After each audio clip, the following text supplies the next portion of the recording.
بہرحال اس بارے میں ہمارے علماء کو بھی سوچنا چاہیے، اور جو ہے ہمارے مسلم بھائیوں کو بھی اس پر ضرور غور کرنا چاہیے کہ وہ آخر عربوں کے ذہنی غلام کیوں ہیں. جی اچھا، آپ ایسا کیوں کہتے ہیں کہ عربوں کے ذہنی غلام ہیں؟ نہیں، دیکھیے کہ جو آئیڈیالوجی پیورلی عربی ہے، اب دیکھیے میں نے ابھی جو کہا، اللہ اصل میں عربوں کا تراشیدہ خدا ہے. قرآن کے علاوہ اللہ کسی بھی کتاب میں نہیں پایا جاتا، کسی بھی کتاب میں نہیں ہے. اللہ کا نام یا اللہ والا لفظ اور جو ہے اللہ کے ساتھ جڑے ہوئے جو تصورات ہیں، جو کانسیپٹس ہیں، قرآن کے علاوہ کسی بھی کتاب میں نہیں ہے. اب مسلمان یہ تو کلیم کرتے ہیں کہ جو ہے اور بھی وہ آسمانی کتابیں آئی ہیں، تورات ہے، انجیل ہے، زبور ہے وغیرہ، مگر اس میں اللہ کا نہ تو لفظ ہے اور نہ یہ تصور جو قرآن میں پایا گیا وہ کسی اور کتاب میں پایا گیا. یہ خالص پیورلی جو ہے عربی تصور ہے جو کہ قرآن میں پایا گیا. قرآن کے باہر اللہ نہ تو لفظاً کہیں پایا جاتا ہے، نہ معنن، اور نہ جو ہے اس کا تصور. اور ظاہر بات ہے کہ جس شخص کو مسلمان اپنا نبی سمجھ بیٹھے وہ بھی عربی ہے، اس کی تمام باتیں عربی ہیں، اور قرآن بذات خود عربی ہے. اس پر جو ہے لوگ کہیں گے نہیں بھئی یہ تو جو ہے یعنی عربی نہیں ہے، یہ تو ہم جو ہے یہ تو خالق کائنات ہے، یہ کریٹر آف دی یونیورس ہے، یہ اس طرح سے کہتے ہیں. بھئی یہ ایک یونیورس کے کریٹر کو عربی میں اپنی بات کہنے کی ضرورت کیوں پیش آئی بھئی؟ جب وہ جو ہے کریٹر ہے انسان کا، تو اس کو عربی میں محدود رہنے کی کیا ضرورت ہے؟ اور پھر ہم جس جگہ جس علاقے سے تعلق رکھتے ہیں، یعنی ہمارا اس عربی کتاب سے، اس عربی آئیڈیالوجی سے آخر کیا لینا دینا؟ ہم اس کے پیچھے آخر کیوں لگے ہیں؟ ہمارے پاس کس چیز کی کمی ہے جو ہم اس عربی آئیڈیالوجی کے پیچھے پڑے رہتے ہیں؟ کیا بھارت میں کسی چیز کی کمی رہی ہے کبھی بھی؟ یا پہلے کوئی کمی تھی یا آج کوئی کمی ہے؟ پھر ہم ان کے پیچھے کیوں لگے ہیں؟ یہ پیورلی امپورٹڈ جو ہے، مطلب یہ جو سوچ ہے جو ہم پر لاگو کی گئی، جو ہم پر تھوپی گئی، ہم اس کو آخر اپنا کر یہ جو ہے مرنے مارنے کو آخر کیوں تیار ہو جاتے ہیں؟ کیوں؟ اس کا جواب جو ہے مسلمانوں کو دینا چاہیے. مسلمان علماء کو میں ان سے پوچھتا رہا ہوں، وہ میری اس بات کو گھما دیتے ہیں. جی یہ بات دیکھیے، اگر ہم اسلام کی بات کریں یا کی بات کریں تو جیسا کہ ہم مانتے ہیں، میں مسلمان ہوں اور جتنے بھی مسلمان ہیں اور کافی فالوورز ہیں اسلام کے. عرب میں اسلام آیا اور وہاں پہ اترا، پھر وہاں سے اور دنیا بھر میں پھیلا.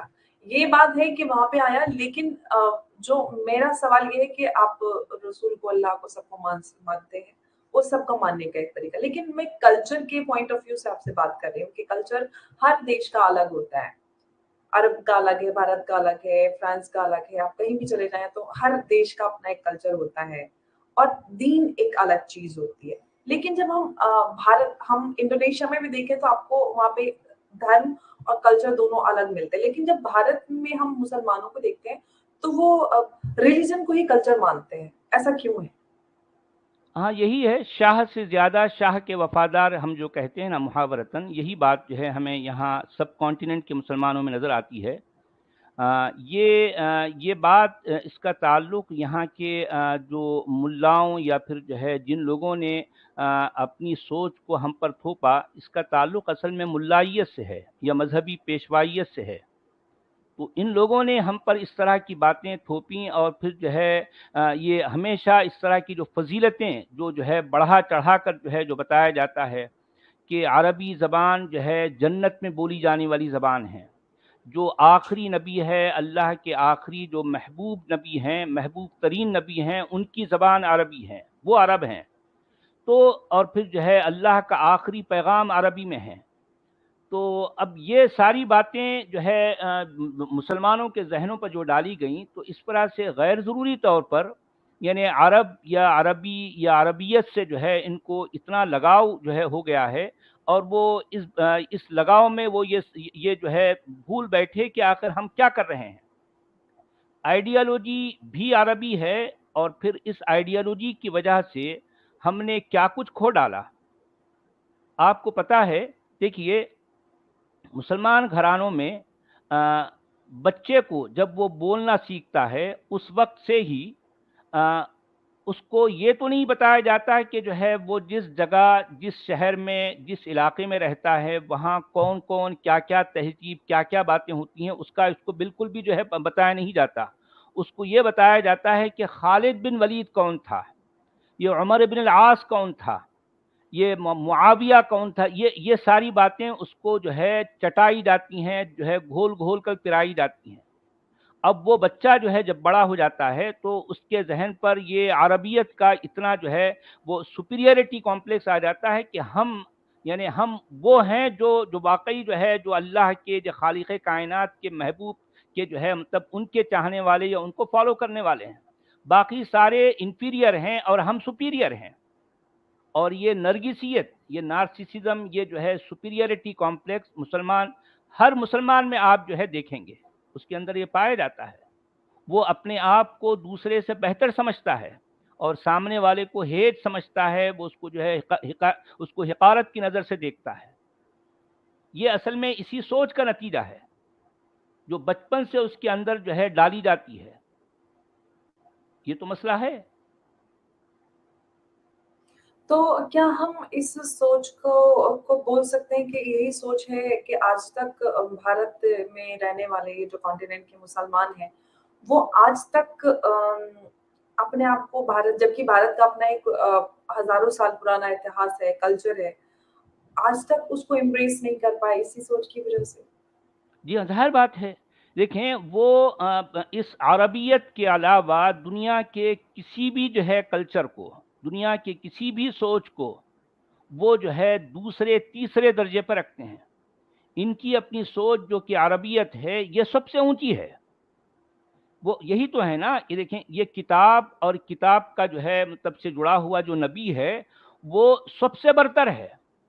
اور یہی وجہ ہے، آپ نے دیکھا ہوگا کہ کوئی بھی مسلمان، ظاہر بات ہے ایک سے ایک بڑے بڑے لوگ دنیا میں گزرے ہیں، خود بھارت میں جو ہے ایک سے ایک جو ہے مطلب مہان لوگ گزرے ہیں، تو ان لوگوں کا نام جب لیں گے تو جو ہے صرف وہ ایک نام کہہ دیں گے۔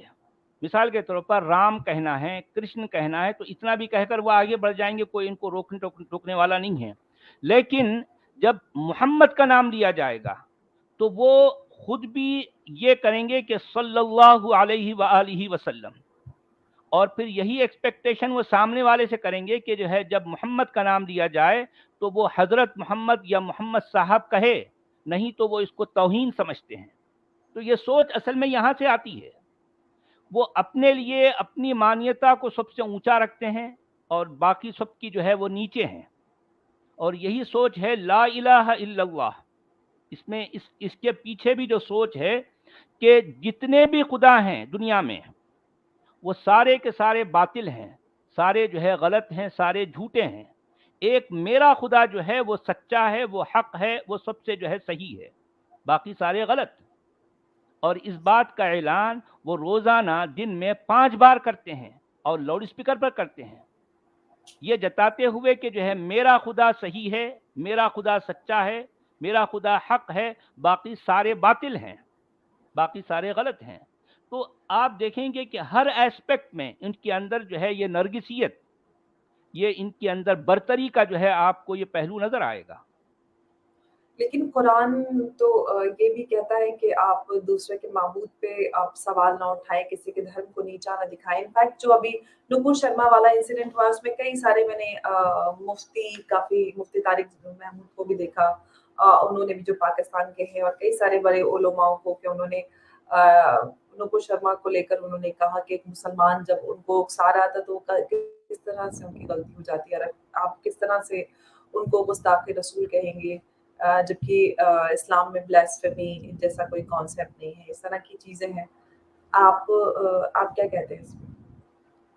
نہیں دیکھیں، قرآن کے مطابق تو خیر جو ہے بات کچھ اور ہی ہمارے سامنے آتی ہے، چونکہ میں قرآن کا طالب علم رہا ہوں اور قرآن کے ٹیکسٹ پر بہت لمبے عرصے سے غور کرتا رہا ہوں، تو قرآن کے ٹیکسٹ کے مطابق اگر دیکھا جائے تو یہ جو کچھ ہو رہا ہے یہ غلط ہے. سارا وابلہ اصل میں جو ہے مسلم علماؤں کا، مسلمانوں کے جو پیشوا ہیں ان کا کیا دھرا ہے. قرآن کے مطابق اس طرح کی وابلہ مچانے کی ضرورت نہیں ہے. ہاں البتہ قرآن میں یہ آتا ہے کہ واللہ یعصمک من الناس، یعنی رسول سے خطاب کرتے ہوئے اللہ قرآن میں یہ کہہ رہا ہے کہ اے رسول میں تمہیں لوگوں سے بچاؤں گا، میں تجھے لوگوں سے بچاؤں گا. اگر لوگ تیری توہین کرتے ہیں، تیری بلاسفیمی کرتے ہیں، تب بھی میں تجھے بچاؤں گا. مگر گراؤنڈ ریئلٹی یہ ہے کہ یہاں بچانے کے لیے کون چلے آ رہے ہیں؟ بیچارہ اللہ تو نہیں آتا. یہ اللہ کے ماننے والے یہ زمین پر ہر جگہ دنگا فساد کر کر یہ سارا دھوم یہ اس طرح کا وابلہ مچا رہے ہیں. حالانکہ قرآن کے مطابق اللہ کو خود آنا چاہیے. اگر نپر شرما اگر بلاسفیم ہے، اگر گستاخ رسول ہے، تو اللہ خود اس کا انتقام، اس کا بدلہ لینا چاہیے. قرآن کے مطابق قرآن یہ کہہ رہا ہے کہ میں رسول کو میں لوگوں سے بچاؤں گا. تو اللہ بچانے کے بدلے میں اللہ کی جگہ یہ سارے لوگ کیوں چلے آ رہے ہیں بھائی؟ اگر نپر شرما اگر گستاخ ہے تو اس کا انتقام، اس کا بدلہ کون لے گا؟ قرآن کے مطابق اللہ لے گا. اگر اللہ نہیں لے رہا ہے تو اس کا مطلب یہ لوگ اللہ کے ماننے والے کیوں لے رہے ہیں؟ کیا یہ اللہ کی جگہ ہو گئے یا اللہ کمزور پڑ گیا؟ اللہ خود کیوں نہیں لیتا بدلہ؟ اگر واقعی نپر شرما گستاخ ہے اور اللہ سب کچھ کر سکتا ہے تو اللہ یہ اس کا خون کی روانی روک دے، ٹینٹما دبا دے، ان کی مطلب ان کی سانسیں بند کر دے. کیا اللہ یہ نہیں کر سکتا؟ ایک عبرت کے طور پر اللہ خود یہ سزا کیوں نہیں دے سکتا؟ یہ سارے لوگ دنیا میں اتنا وابلہ کیوں مچا رہے ہیں؟ قرآن کے مطابق تو اللہ اپنے رسول کو بچائے گا. تو اس کا مطلب یہ ہے کہ یا تو اللہ نہیں ہے یا قرآن کا یہ بیان، یہ کلیم غلط ہے. جتنے لوگ جو دنیا میں جو دھوم مچا رہے ہیں یہ دراصل غیر قرآنی حرکت کر رہے ہیں. یہ اپنے آپ کو اللہ کی جگہ پر رکھنا چاہتے ہیں. یہ بتانا چاہ رہے ہیں کہ اللہ کچھ بھی نہیں ہے، ہم سب کچھ ہیں. یہ کیفیت ہے. جی پھر اللہ تو کوئی ایسا تو نہیں کہ اللہ انسٹنٹ کسی کا آ کے گلا دبائے گا. جو بھی اگر کوئی گناہ کر رہا ہے، غلط ہے، تو وہ تو اللہ حساب کرے گا. لیکن انسان کسی کو جج کرنے والے، وہ بھی ایک لوک تنتر میں کسی کو سزا سنانے والے، سڑکوں پہ بھیڑ لگانے والے کوئی نہیں ہوتے. اچھا، ہم کیا اس طرح کی جو یہ رویہ ہے یا یہ سوچ ہے، اس کے پیچھے ایجوکیشن کی کمی ہونا ہم کہہ سکتے ہیں؟ کیونکہ ہم اگر بھارت میں دیکھیں تو بھارت میں مدرسوں کی، یا پاکستان میں بھی دیکھیں، بہت مدرسوں کی تعداد ہے، اور گلی گلی میں مدرسے ہی مدرسے ہیں، اور گورنمنٹ سے ایڈ بھی ملتی ہے. اور ہم انفیکٹ یہ دیکھتے ہیں کہ اگر جب مین اسٹریم سے جڑنے کی بات آتی ہے تو وہ کہیں نہ کہیں سب اسٹینڈرڈ کوالٹی ہوتی ہے، اور ان کو وہ اچھی جاب یا اچھی پے نہیں مل پاتی جیسا کہ عام جو ایک نارمل جنرل ایجوکیشن والے جو لوگ ہوتے ہیں ان میں ان کی جو کوالٹی ہوتی ہے. کیا آپ مدرسہ ایجوکیشن کو لے کے آپ کی کیا سوچ ہے؟ نہیں، مدرسے میں تو جو کچھ ہوتا ہے وہ تو ظاہر بات ہے، وہ پیورلی اسلامک یا دینی تعلیم وہاں پر ہوتی ہے، یہ مذہبی ایجوکیشن ہوتی ہے. وہ تو خیر جو ہے وہ ہے. مگر جس طرح سے آپ کا یہ کہنا ہے کہ کیا ایجوکیشن کی کمی کی وجہ سے یہ کٹرتا پائی جاتی ہے، میں کہوں گا نہیں. اس کا تعلق ایجوکیشن سے نہیں ہے. ہم نے یہ بھی دیکھا ہے کہ کتنے پڑھے لکھے لوگ بھی ان کے اندر یہ جو جسے ہم کہتے ہیں کہ بھی عقلی طور پر سوچنے کا جو مادہ ہونا چاہیے، کہ چیزوں کو وہ اینالائز کر سکیں کہ بھئی ہم جو کچھ مان رہے ہیں، ہمارا جو کچھ عقیدہ ہے، کیا وہ واقعی لاجیکل ہے؟ یہ بات ان کو نہیں بتائی جاتی. چنانچہ میں نے یہ چیز ہر جگہ دیکھی ہے. مسجدوں میں، مسجد کے ممبر پر جو مولوی، جو عالم صاحب جو بیٹھے ہوتے ہیں، جو کھڑے ہوتے ہیں، وہ ایک ایک گھنٹے کی تقریر جو کرتے ہیں اس میں آئیں بائیں شائیں کیا کہہ رہے ہوتے ہیں، اور سامنے سننے والوں میں جو ان کے جو آڈینس ہیں ان میں ڈاکٹرز بھی ہیں، انجینئرز بھی ہیں، لیکچررز بھی ہیں، پروفیسرز بھی ہیں. وہ سارے کے سارے یعنی مطلب گھٹنے ٹیکے سر جھکائے ان کی مولانا کی باتیں سن رہے ہوتے ہیں. مجال ہے کسی کی کہ جو ہے وہ اس محفل میں اٹھ کھڑے ہو کر یہ مولانا سے یہ پوچھے، مولانا جی آپ نے یہ جو بات کہی ہے اس کا ریفرنس کیا ہے، اس کا ثبوت کیا ہے؟ یہ سوال کرنے کی جرت نہیں ہوتی ان میں. یہ مولوی جو کچھ کہہ ڈالے، سامنے والا پروفیسر، انجینئر، ڈاکٹر بھی ہے تو چپ چاپ ان کی بات کو سن لے گا اور سمجھ جائے گا کہ جو ہے یہ جو کچھ کہا جا رہا ہے یہ بالکل صحیح ہے. گویا ایسا لگتا ہے کہ یہ اس زمین پر جو ملا ہے اصل میں یہی اللہ ہے. زمین پر جو ملا ہے اصل میں وہی اللہ ہے. ملا جو کچھ کہتا ہے سننے والے اس کو ایز اٹ از لے لیتے ہیں اور اچھا اس کے سچوالا نتائج جی، ایک بات میری یہاں پہ نکل آتی ہے. جب جیسے مولانا یا مولوی کی بات کرتے ہیں، اسلام میں تو کسی میڈیٹر کا یا مولانا کا یا مولوی کا کوئی کانسیپٹ نہیں ہے، تو پھر یہ کہاں سے نکلا ہے کانسیپٹ؟ اب بات یہی ہے نا، دیکھیں یہاں سب سے بڑی مشکل یہ کیوں ہے. ایک طرف تو قرآن اپنے آپ کو یہ کلیم کرتا ہے کہ وہ کتاب مبین ہے، وہ مفصل ہے، وہ جو ہے ہر چیز کی تفصیل بیان کرتی ہے، ساری ڈیٹیل بک ہے، کلیئر بک ہے. ایک طرف تو قرآن کا یہ بار بار جو ہے کلیم ہے. دوسری طرف مسئلہ یہ ہے کہ قرآن کی کوئی بھی آیت اپنے اندر کوئی کلیئرٹی نہیں رکھتی. ہر بات میں ایمبیگوٹی ہے، ہر بات میں ابہام ہے، اشکال ہے. اور اسی ایمبیگوٹی کی وجہ سے لوگوں کو اس کی تفسیریں کرنے کی جو ہے ضرورت پڑی. اور تفسیر کون کرتا ہے؟ تفسیر نہ تو نبی کرتا ہے، نہ رسول کرتا ہے، نہ اللہ کرتا ہے. تفسیر کرنے والے علماء ہوتے ہیں، تفسیر کرنے والے مولوی حضرات ہوتے ہیں. وہ پہلے بھی رہے ہیں، آج بھی ہیں. قرآن کی کوئی ایک آیت پڑھ کر اس کو انٹرپریٹ کرنے کا کام کس کا ہے؟ اللہ کا نہیں ہے نا. حالانکہ اللہ کا ہونا چاہیے. اللہ کی ذمہ داری ہے کہ وہ اپنی بات لوگوں تک جب پہنچا رہا ہے تو ہر چیز کلیئر کرے. لیکن یہاں کلیئر کون کر رہا ہے؟ مولوی کر رہا ہے. اور ظاہر بات ہے کہ ہر مولوی کی اپنی اپنی انٹرپریٹیشن ہوتی ہیں، اس کی اپنی اپنی تشریح ہوتی ہے، اس کی تعویلات ہوتی ہیں، تشریحات ہوتی ہیں. تو یہی وجہ سے یہاں پر پیشوائیت کا کانسیپٹ جو ہے یہاں پر آ گیا کہ مذہبی پیشوائیت ضروری ہے، کیونکہ قرآن اپنے اندر کوئی کلیئرٹی نہیں رکھتا. قرآن کی آیتوں کو سمجھنے کے لیے ایک عام آدمی کو ملا کی ضرورت پڑتی ہے، ترجمے کی ضرورت پڑتی ہے، تفسیر کی ضرورت پڑتی ہے. یہ اسی وجہ سے ہے. یہ اس کا میرے نزدیک اصل مسئلہ قرآن سے شروع ہوتا ہے، کیونکہ قرآن اپنے اندر کلیئرٹی نہیں رکھتا. اس وجہ سے یہاں پر پیشوائیت کی ضرورت پڑتی ہے، اور پیشوائیت کے بغیر تو اسلام چلنے والا بھی نہیں ہے. یہی اصل میں سب سے بڑی مشکل ہے. جی لیکن ہم اس کو اس طرح بھی دیکھ سکتے ہیں کہ کہیں نہ کہیں جو پولیٹیسائزیشن آف اسلام ہوا ہے، اس کے پیچھے ایک وہ بھی وجہ ہو سکتی ہے کہ کیونکہ دین تو یہ کہتا ہے، اسلام یہ کہتا ہے کہ آپ خود پڑھیے، سمجھیے، آپ کی جو عقل آپ کی گوارا کرتی ہے، آپ کو جو لگتا ہے آپ خود اس پر سوچیے، گہن کیجیے، منن کیجیے. یہ تو ہو گیا جو قرآن یا اسلام کہتا ہے. لیکن ہم جو اس کا دوسرا ایک آسپیکٹ دیکھتے ہیں کہ کہیں نہ کہیں جو اسلامک ہسٹری رہی ہے اس میں اسلام کا پولیٹیسائزیشن زیادہ ہوا ہے، تو اس کے پیچھے وہ ایک ریزن بھی ہو سکتا ہے. دیکھیے میں آپ کو بتا دوں، اسلام بیسیکلی ایک آئیڈیالوجی ہے، ملیٹنٹ پولیٹیکل.